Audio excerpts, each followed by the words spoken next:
Bom, bora lá. Ministros do STF, ouvidos pelo G1 de forma reservada, demonstraram contrariedade com a mensagem postada pelo vereador Carlos Bolsonaro, em que falou que, por vias democráticas, a transformação que o Brasil quer não acontecerá na velocidade desejada. Nas palavras de um ministro, ao postar a mensagem, o vereador fez uma espécie de teste sobre o limite de suas declarações.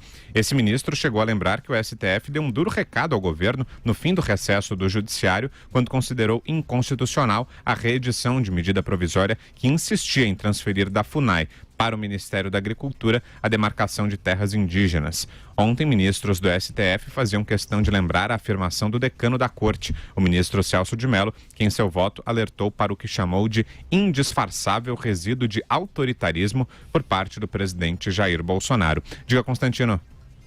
Olha, eu não sei qual foi o ministro do STF. Quanto à fala do Carlos Bolsonaro, já foi tema do nosso programa ontem, eu acho que eu já disse até o suficiente. Eu condeno veementemente o que ele disse, da forma que ele disse, e não engulo a desculpa de que ele estava apenas dando uma de Winston Churchill. Dito isso, eu tinha curiosidade de saber quais são os ministros do STF muito preocupados com o teor dessa mensagem para a democracia e tudo mais, porque eu realmente sou da opinião de que o STF talvez hoje seja uma das grandes ameaças à democracia. Inclusive, alguns ministros lá falarem em autoritarismo não chega a ser piada pronta. Vamos combinar que o presidente do STF, Dias Toffoli, está lá com aquele projeto dele valendo ainda, né? Que é de um autoritarismo total, uma coisa que já foi tema de vários programas aqui, eu não fazia nem parte, mas foi muito bem rebatido e derrubada a falácia por trás das justificativas utilizadas para aquele avanço sobre as liberdades e sobre, inclusive, a Constituição, né? Então, eu acho que hoje o STF é um dos grandes fatores de instabilidade jurídica no país. Tem ali um misto de advogados do PT, de ativistas que se consideram legisladores sem voto, que precisam trazer luz de cima para baixo para a sociedade atrasada e ignoram o processo constitucional que existe para isso, né? E a missão do STF, que é de guardião da Carta Magna. Então, o STF tomando decisões monocráticas o tempo todo, que é outro ranço de autoritarismo, então, e rasgando a Constituição em várias decisões, né? Então, eu acho que o STF hoje devia, antes de qualquer tipo de crítica, de aparentar ser o grande poder moderador e zelando pela ordem, pela democracia e pela Constituição, eles deveriam, no mínimo, ter um pouquinho mais de vergonha na cara e exercer aquilo que chama-se autocrítica. Está faltando nesses ministros um pouquinho mais de autocrítica. Eu não sou a favor de direito achado nas ruas, mas pelo menos se eles saíssem um pouquinho da bolha para escutar a voz do povo lá fora e o que o pessoal está achando da conduta do STF em relação à sua missão, eu acho que faria bem ao país. Vera. Acho que o Supremo funciona bem como um órgão de resguardo ali da democracia, fazendo o papel de poder moderador no final. Então, espero que ele cumpra esse papel. Ele também se desvia muito dele, esse inquérito é um dos casos. A gente tem tratado bastante dele aqui, tem sido muito duro e crítico ao bater nisso, mas eu acho que cada poder tem de exercer o seu papel. Espero que os ministros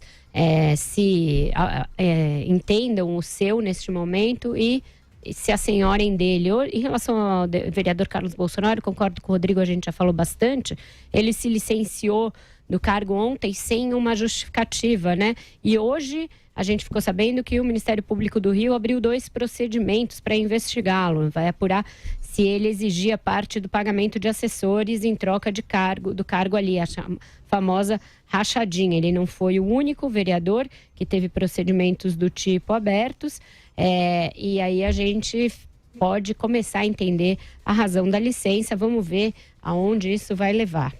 Vera, ele foi convocado também para a CPI de fake news, né? Também. Verdade. Josias.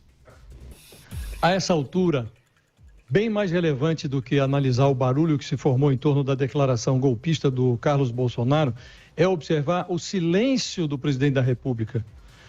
Que disse o Carluxo, por vias democráticas, a transformação que o Brasil quer não acontecerá na velocidade que almejamos. O Jair Bolsonaro decidiu que o melhor a fazer diante desse despautério do filho é não comentar. Até os surdos conseguem ouvir a eloquência desse silêncio do Bolsonaro. Há uma concordância no silêncio do presidente. Se subisse no caixote das redes sociais para fazer barulho contra o filho, o Bolsonaro teria que anotar ali uma meia dúzia de virtudes da democracia. Mas todo mundo sabe, ele já deu inúmeras demonstrações de que ele tem apreço pela ditadura e por ditadores. Há um certo pragmatismo no silêncio do Bolsonaro, com a popularidade em queda. Convém à imagem do presidente essa desculpa verbalizada pelo filho de que a transformação que o Brasil quer não chega na velocidade que almejamos, porque a roda da democracia tem um defeito e aqueles que sempre dominaram o país continuam dominando de jeitos diferentes.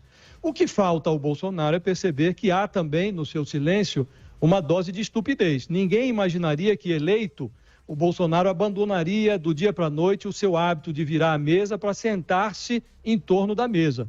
Mas é preciso notar que há sobre a mesa 3 problemas fundamentais: a crise econômica, uma falência moral que continua e uma sociedade estilhaçada. E esse flerte com a ruptura institucional, além de não fazer sucesso no Brasil de hoje, não vai trazer de volta os empregos, não vai restaurar a moralidade e não vai pacificar o país.